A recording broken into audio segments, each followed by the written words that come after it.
Hi everyone, welcome back to Hustle and Humour. Excited to have you here. Hello. Hello everyone and welcome to our podcast Hustle and Humour by PaySprint. I'm your host Hansika Bhardwaj and today we're talking about something that every company claims to get it right, but few actually do, which is building great products. Not just features, not just UI, but actually solving real problems in a way that scales. And for that, we have someone who's right in the middle of it all. Joining us today is Saurabh Johri, Product Head at PaySprint. With over 11 years of experience in Fintech and digital payments, he's worked across everything: wallets, UPI, remittances, cards, and basically the systems that quietly power how money moves. Welcome, Saurabh Johri. We're excited to have you. Same here. Thank you very much, Hansika. Okay, so let's get started. Sure. So, everyone says that we are building a great product, but according to you, what actually makes a product great? I mean, what makes a product great is basically, where we are able to touch a problem statement. I mean, we can build multiple things around any industry, any company, but till the time we are not solving a problem or anything that is becoming a hurdle for any of the entity, any company, till then the product does not make sense. So if we are able to solve something, then it actually makes sense, and that is what makes the product more successful and stable in the industry. That's very well put. So following on to that, the next question to you would be, so as you lead the product team at PaySprint, what drives your approach to building impactful fintech solutions? So firstly, of course, as I mentioned, right, so touching the problem statement, understanding where anyone is actually facing a problem, that is, of course, the first step. The others would be definitely around what is the feedback. The feedback is the most important thing from the market, which helps us to work on features or products which will make actually sense. So any feedback that is coming from customers, from our sales team, from our internal team, and especially from the customers or the clients that we are catering, that actually makes sense. And then of course there is competitor benchmarking. If anyone else or a competitor is able to do something which is making sense, why not? I mean, anyone else should also try that. So yes, that is there, but feedback is the most important thing. Yeah, that is combining all the viewpoints, whether from the market or the client or the user itself. Exactly. So that is a great way to, approach this problem. Bilkul. So I also got to know that you recently launched a new product called Sprint Contract X at Bharat Fintech Summit. Yes. So tell us how this SaaS product is set to be a game changer for all the industries. See, I'll take a step back on how it actually came into an idea, right? So the contract lifecycle management is an existing product, but not something that people are very fond of or, go and approach that they want to take such product. We were actually having discussion with multiple banks where everyone came up with a point that an agreement for an escrow account closure takes about 3 to 4 months the moment there is any change. And the point of contact from the branch or the bank and even from the customer side have to do a rigorous follow-up. Absolutely. That became a problem statement where we thought of an idea. Let's try to solve it, right? So that's where the whole point came. Let's start building a solution where you can automate everything and digitize everything that is there around a contract lifecycle management, starting from sending an agreement, adding people, multiple parties, entities, negotiation, and then signing e-stamp and e-signatures, right? So we thought of digitizing the whole solution altogether so that people don't have to do so much of rigorous follow-ups where you get real-time notifications. So basically we were able to capture a problem statement, identify how it can work, build a solution which is very simple to use, and the platform that we created, or the SaaS-based solution, right? It's so easy to use that anyone with just one understanding or training can work on it. So that is how it's going to make a success story around the same product, because we are solving a problem. We are solving in a way that anyone and everyone can actually use it, and it will make everyone's work faster, and it is quite efficient. So that's what companies are looking for. Like, companies are going into AI based solutions. Why? Because it is efficient, it is faster. That's what the contract lifecycle management is actually doing for us. Yes, because we need to keep up with the pace, and with Exactly. coming of AI, we need to, keep on making new changes and coming with new solutions which involve AI in it. Exactly. So yeah, that's a great way to put it. Okay, so now as you handle 6 products at PaySprint, how do you ensure you're constantly keeping up with the new features as well as the innovations there? See, The whole credit, I would not say that it goes to me. Of course, it's a teamwork. Constantly, we are understanding how the market is actually working basis all the changes. Let it be regulatory changes, which is quite an impactful thing for any product in the fintech industry or the banking industry, right? So that if the whole team is actually working on finding out solutions, finding out features, the competition that is happening, finding out the gaps that are understanding, working on, let's say, even the pricing structure for that matter, so that we are competitive in that space. So these are all the steps that we are working on to ensure that our product is actually very much adaptable for any customer, our customers, or even future customer that is there. And of course, basis the use of AI, I would say nowadays. I mean, of course, we have started using a lot of the tools around it. So keeping up with that, we are able to get the results faster. So using of AI with market feedback and understanding how the market is operating, that is actually helping us to evolve around the market. That's a lot of work that you're doing behind the scenes. And I'm sure Hopefully. everybody should know, and even the competitors as well. Okay. So, since you talked about AI, my next follow up question to you would be just around that. Okay. So, since everybody is talking about it, and some people are excited, and some people are scared, and some are pretending that they just get it. Yep. But from your seat as a product head, is AI making product managers better, or is it slowly replacing parts of their thinking? So it's actually working on both the ways. Okay. First is, I would say, the traditional product managers. Every product manager till date, or let's take year back till the date year back, I would say, every product manager was actually working, finding out solutions, finding out where the gap is, working on different solutions around it, going deep into how each, let's say, a transaction flow works, how each and every API should work, how it is actually working. With AI, it is helping to complete all these tasks faster once you have this understanding. But on the same side, the con of AI would be that people are directly going or utilizing AI to get faster answers, faster response, or basis the prompt.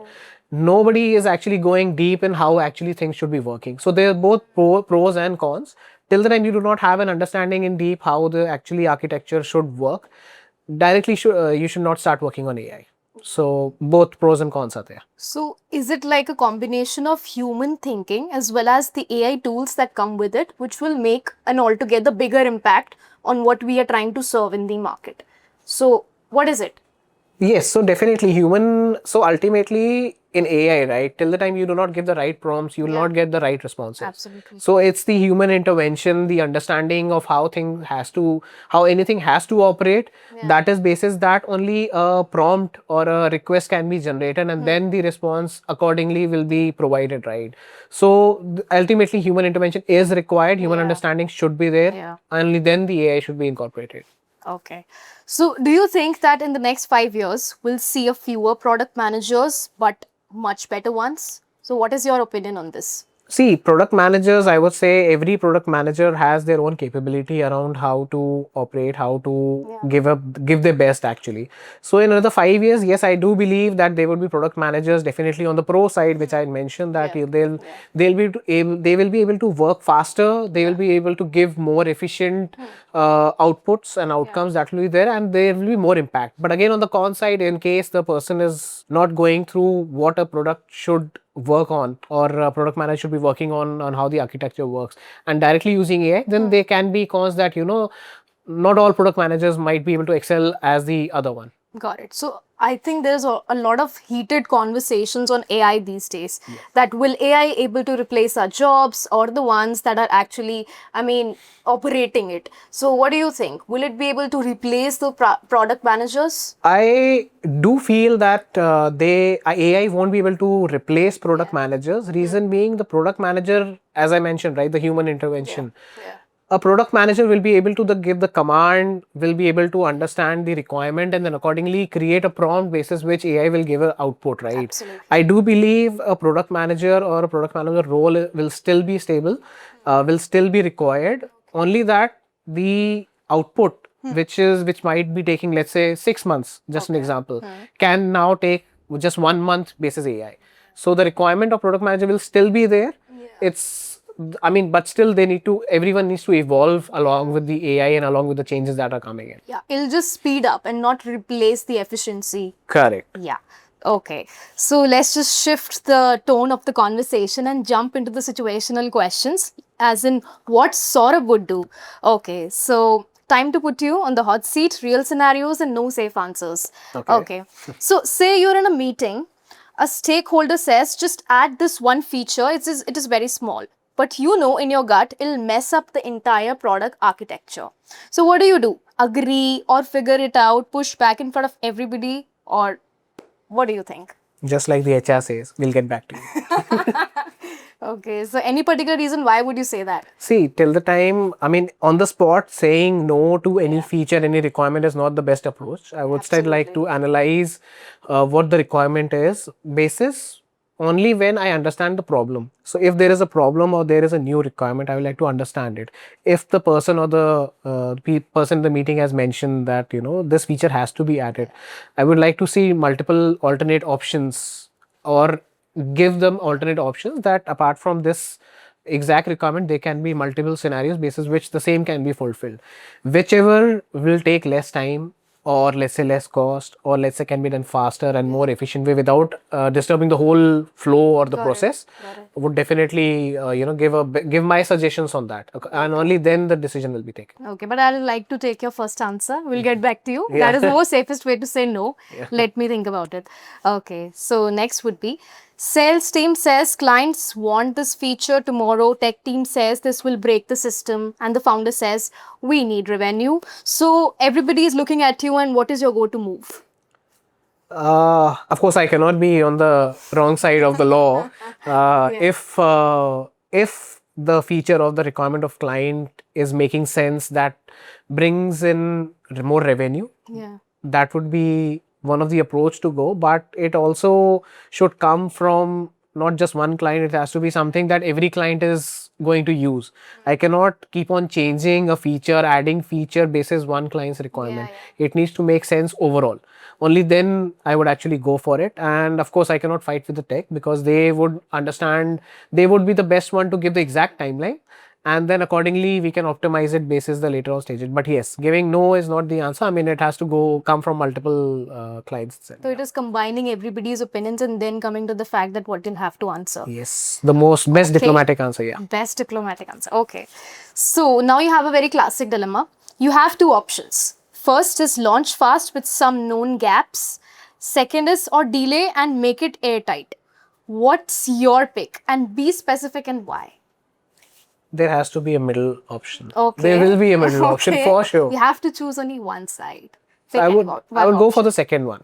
Okay. Because I do not want a product to go live where the moment the clients or anyone start using it and gaps or bugs start coming up. I would rather do a rigorous testing on whatever has been built to try all the positive and negative scenarios and only then take the product live. Though there will be fight among the management or anyone, but in present scenario, of course, our founder is quite adaptable. He understands how it works and even he wants all the products, everything has to go in a proper manner, not very fast and without proper testing.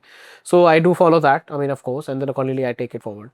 That's a good way to say it. जो देना है वो अच्छे से देना है, not just for the sake of it. Exactly. Okay. So your data is telling you one thing, but your gut is screaming something else. Who wins? Of course, I would like to analyze the data then. Okay. Then I would like to put myself in the shoes of the customers and accordingly test that. Only then I can come up. I mean, the gut does give you a benefit of the doubt. Yeah. Where you need to create those same scenarios in order to get the same output. That's where, if there are two different conflicting results, it is best to test them. That is a wise opinion. Okay. So a product or feature you built just isn't performing. Do you? First option, fix it quickly and iterate. B, kill it and rethink from scratch. C, quietly blame marketing. I have never blamed anyone till date, though I can blame, but no, that's not the truth, of course. I mean, it depends on, the first two options, of course, are the most valid one, not the third one. No, because this is the marketing team, that is why he's not leaking the stuff. Okay. Yes, okay.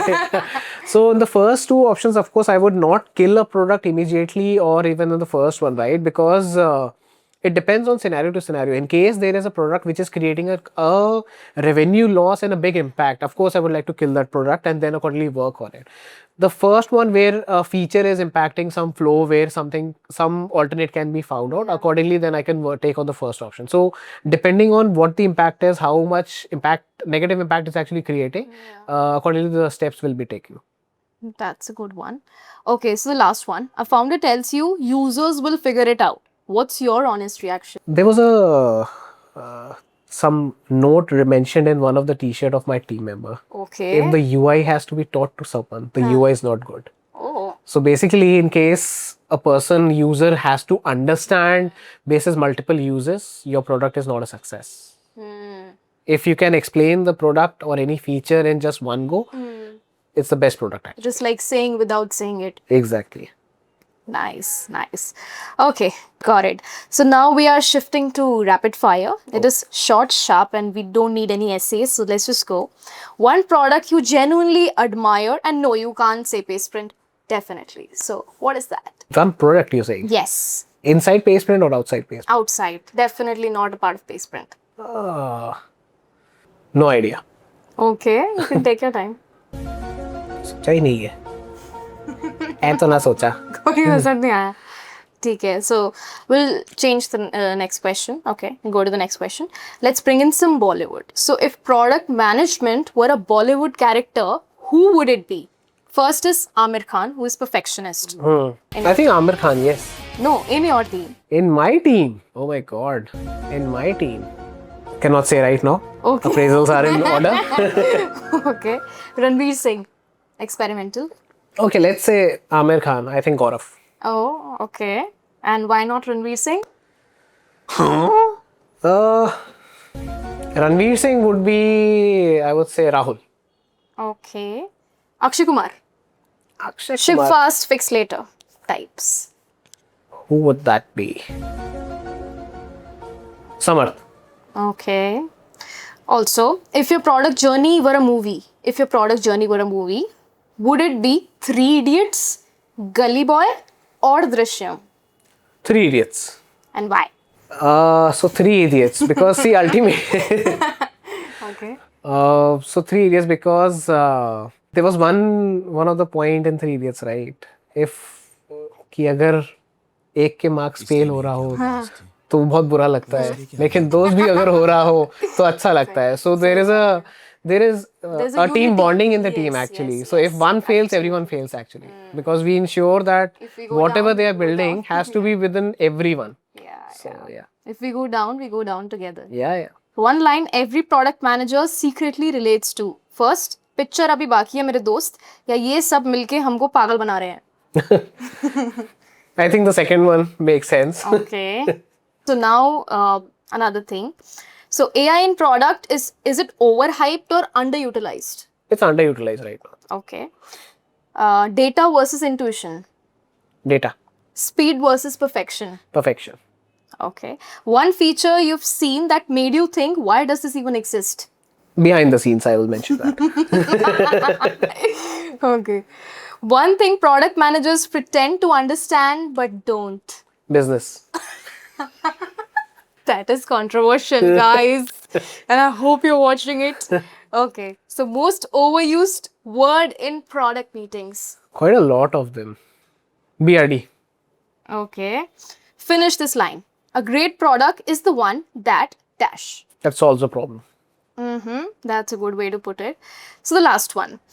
This is a wisdom question. So, if you had to give one piece of honest advice to product managers entering this AI first world, what would they stop doing immediately and what should they start doing right now? Alright, so the answer is pretty much the same which I mentioned earlier, right? Okay. So before using an AI, try to understand how the product or the feature or the process is actually working. Get understanding in deep and then find a problem which a user is facing.